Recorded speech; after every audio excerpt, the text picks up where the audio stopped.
En 1900, voilà comment on imaginait Paris dans les années 2000. Autant dire qu'on s'est bien trompé. À côté de ça, 2001 l'Odyssée de l'espace, un film des années 60, a prédit ce que serait plus tard Skype. Vous ne savez pas à quoi ressemblera le futur. Vous avez juste quelques idées reçues de ce que vous avez vu dans les films. Eh bien aujourd'hui, on va débunker tout ça, vous dire ce qui n'existera jamais, soit parce que c'est impossible physiquement, soit parce que c'est peu souhaitable. On va briser 5 mensonges sur le futur. Où sera votre cerveau ? On en rêve tous, pouvoir télécharger dans son cerveau toutes les connaissances d'un livre sans devoir le lire. C'est ce qui se passe dans le film Matrix, la possibilité d'apprendre à piloter un hélicoptère en téléchargeant un simple programme. Et bien dans la vraie vie, c'est ce qu'essayent de faire les chercheurs du Neural Lace, un système d'apprentissage neurostimulé. La procédure est simple, enregistrer la moindre impulsion électrique du cerveau d'un pilote d'avion, puis stimuler électriquement ces mêmes régions dans le cerveau d'un novice. Résultat, amélioration de 33% chez tous les apprentis pilotes. Ça marche. Tout ça montre que le rêve d'Elon Musk d'un jour pouvoir télécharger le cerveau humain avec son Neuralink n'est pas totalement délirant. On arrive même déjà à le faire avec un ver de terre. Ici, sa mémoire a été transférée dans un mini-robot. C'est-à-dire qu'aujourd'hui, un ver de terre vit, réfléchit dans un corps qui n'est pas le sien. Il arrive à reconnaître un mur, à se mouvoir dans l'espace.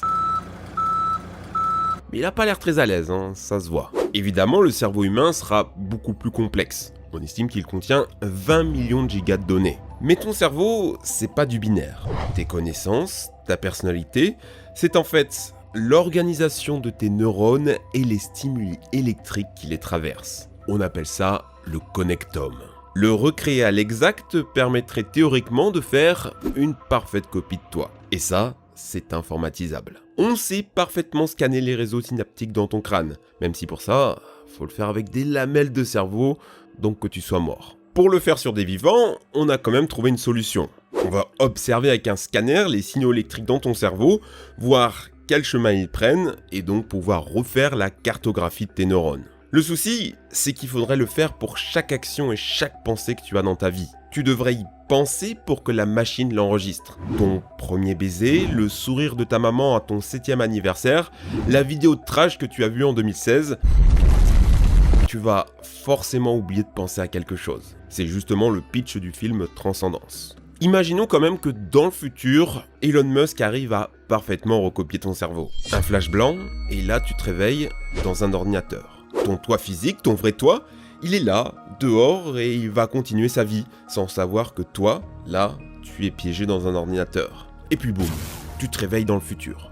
T'es dans le corps d'un robot, et t'es trop content, t'as réussi à voir les voitures volantes. Mais le truc badant, c'est que ton vrai toi physique, celui qui a eu ce rêve de devenir immortel, il est mort. Tu es toi, mais tu es quelqu'un d'autre. Ce paradoxe, c'est ce qui attend les 344 personnes qui sont actuellement cryogénisées dans le monde. Pour de vrai. Parce que les gars, vous attendez pas à vous réveiller dans votre propre corps. Il est gelé, il est mort. Techniquement, vous avez payé 75 000 $ pour vous suicider. Une fois gelé, les médecins ne voient pas comment on pourrait vous décongeler, ça détruirait forcément une grande partie des cellules dans votre cerveau. Ça, la société Netcom l'assume à 100%. Vous ne vous réveillerez pas dans votre corps. Eux, ils vont encore plus loin et c'est bien badant. Pour 10 000 €, on vous injecte vivant un poison qui va vitrifier votre cerveau. On le sort de votre corps, on le découpe lamelle par lamelle pour le congeler et le scanner dans l'espoir qu'un jour nous sachions traiter ces données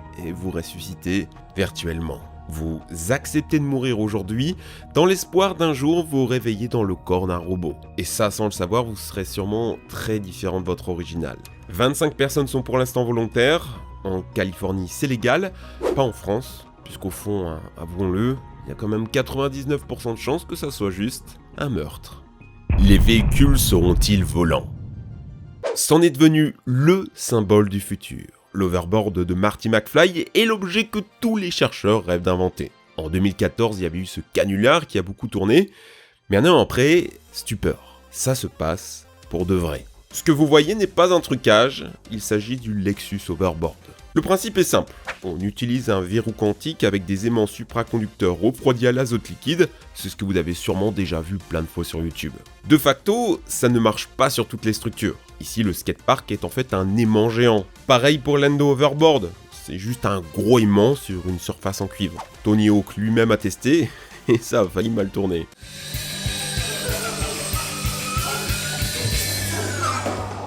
Vous comprenez le problème. À moins de rendre toutes les routes du monde métalliques ou aimantées, ça va pas marcher. Ou alors on se rabat sur la technologie des drones avec ce gros matelas volant à 15 000 $. Ouais. Quitte à partir sur ça, autant aller sur les voitures volantes. Allons plus haut. Vous pensez sûrement que c'est le rêve ultime de la science-fiction. En fait, ça existe déjà, et même depuis longtemps. Déjà en 1949, la Taylor Aero Carts était certifiée par les autorités aériennes. Cette année 2021 devait même être commercialisée la Klein Vision, une voiture de sport avec des ailes et ailerons rétractables. Et comme vous le voyez, ça marche. Le gros problème, c'est qu'un avion pour voler, il a besoin de portance. Et ça, vous ne l'avez qu'en vous élançant le long d'une longue piste droite. On ne s'improvise pas pilote d'un tel engin. C'est très peu probable que ça se démocratise sous cette forme. Si voiture volante il y a dans le futur, ça serait plutôt des sortes de drones géants. Comme ici le E-Hung, pilotable par intelligence artificielle et qui est utilisable dès aujourd'hui. Pas étonnant donc que Uber présente son service Uber Air en attendant que les taxis volants soient démocratisés. Dans ce domaine, le futur est déjà en marche. À moins que, comme le pense Elon Musk, tout ceci soit impossible. Pas technologiquement parlant, ça va. C'est plutôt humainement. Imaginez un immense carrefour de voitures volantes juste au-dessus de vos têtes. De gros hélicos frôlant toute la journée les fenêtres de votre immeuble. Vous seriez pas rassuré, hein. Imaginez le moindre accident. Ça serait tragique pour les piétons et la structure des immeubles. Sans compter le bruit. Déjà qu'un petit drone c'est bruyant, imaginez un drone de 300 kg. Et au fond, en a-t-on vraiment besoin ? Même dans une ville en 3 dimensions avec des gratte-ciel partout, t'as juste à combiner des mini-taxis conduits en intelligence artificielle avec des ascenseurs ultra rapides. C'est plus facile, moins cher et tu serais tout aussi rapidement à destination. Pas besoin d'un hélicoptère déguisé, c'est cher, polluant, risqué et c'est pas forcément plus rapide si on reproduit les congestions d'en bas jusque dans les cieux. Pourra-t-on se protéger avec des champs de force ? Quel gamin n'a jamais rêvé d'avoir une armure du futur capable de résister à tous les chocs ? C'est ce qu'on retrouve dans Iron Man. Et faut pas être devin pour comprendre que c'est physiquement impossible. Un truc tout simple, les réacteurs sur les bras et les jambes. Ça chauffe ces trucs-là, au moins 1500 degrés. Certes, des protections thermiques extra fines existent, avec la technologie aérogel. Mais sur de longue durée, il n'y a pas de magie. Ceci dit, chez Iron Man, ce qui impressionne le plus, c'est sa résistance aux coups. Des patates de forain, des chutes ou des accélérations démentielles. Le gars se prend tout dans la tronche. Normalement, avec ça, le corps à l'intérieur de l'armure est en bouillie. L'onde de choc, l'énergie cinétique, la force G, il n'existe aucun matériau magique qui arrête tout ça.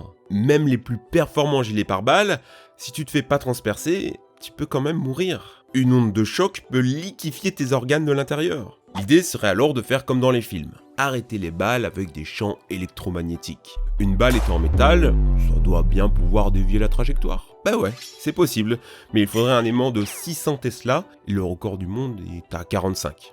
Ça va être compliqué. Sans compter qu'il suffirait de faire des balles non magnétiques et ça sert plus à rien. Ce qu'ont essayé de faire les ingénieurs chez Boeing, c'est plutôt d'agir sur l'onde de choc. Et pour ça, ils ont trouvé une solution, un voile de gaz plasmique ionisé par des lasers à haute fréquence. Autrement dit, créer une onde de choc pour en bloquer une autre. Le problème, c'est que ça serait à usage unique comme un airbag. Ça ne pourrait être maintenu que quelques millisecondes. En plus, à l'intérieur de la bulle, il ferait extrêmement chaud, et la lumière étant bloquée, tu verrais rien. Équipé sur des véhicules, c'est possible, mais à échelle humaine, aïe. Ça va être dur à avaler les gars, mais il n'existe rien dans les lois de la physique qui permettrait de faire ce genre de bouclier.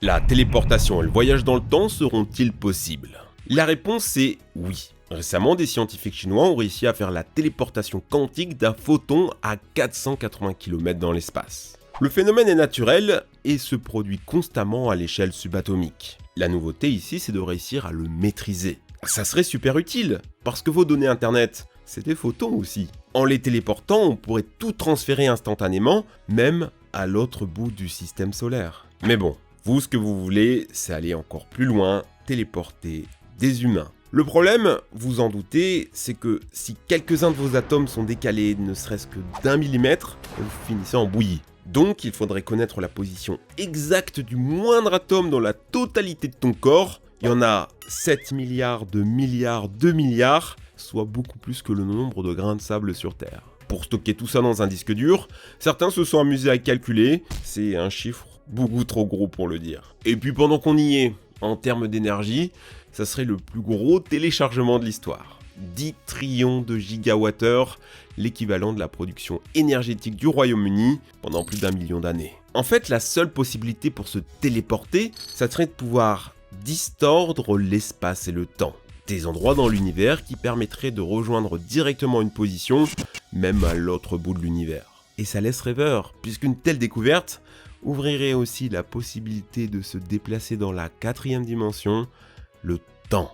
Car aussi étonnant que ça puisse paraître, c'est pas de la science-fiction. On peut remonter dans le temps. L'idée, ça serait de faire voyager un trou de verre à une vitesse proche de la vitesse de la lumière, de sorte à ce que le temps se dilate dans un sens, mais pas dans l'autre. À la sortie, qui n'aura pas bougé, vous allez carrément remonter dans le temps. Mais jamais aussi loin que la date de la création des trous de verre. Bon, ça fait beaucoup d'infos. Si vous n'avez pas tout compris, promis, je vous expliquerai tout ça en détail dans une vidéo qui arrive bientôt sur Science Trash. Pensez à aller vous abonner. Ce qu'il faut conclure, c'est qu'on ne pourra jamais revoir les dinosaures. Le fait que ça violerait toutes les lois de l'univers, la conservation de la matière, la conservation de l'énergie, en plus de créer les paradoxes qu'on connaît bien dans les films. À une étude chinoise de conclure que les voyages dans le temps sont bel et bien possibles.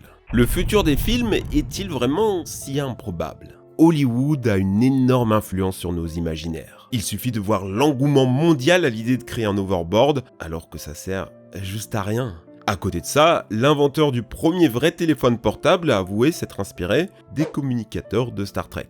Même l'idée des clapets viendrait de là. Peut-être que si des cinéastes et écrivains n'avaient pas rêvé du smartphone dans les années 50, ça n'aurait jamais existé. En fait, notre présent a été forgé par les imaginaires de nos ancêtres. Et en 2021, qu'est-ce qu'on va laisser comme bonne idée ? J'ai l'impression, peut-être fausse, que les films et séries ont abandonné l'utopie. Le futur, ça serait un enfer narcissique, ultra-consumériste, surpeuplé, surcontrôlé par l'État. Une vision qui a des conséquences dans la réalité. Dès qu'une nouvelle invention sort, c'est « Oh là là, ça va faire comme dans Black Mirror ». Mais les gars, si Star Wars a eu faux sur ce que sera le futur, eh bien je pense que Black Mirror aussi. C'est notre rôle à tous de réinventer des visions positives du futur. Osez dire qu'il est souhaitable, que demain sera meilleur qu'aujourd'hui. Car si ce n'est pas les lois de la physique qui empêcheront nos rêves, ça sera nos peurs.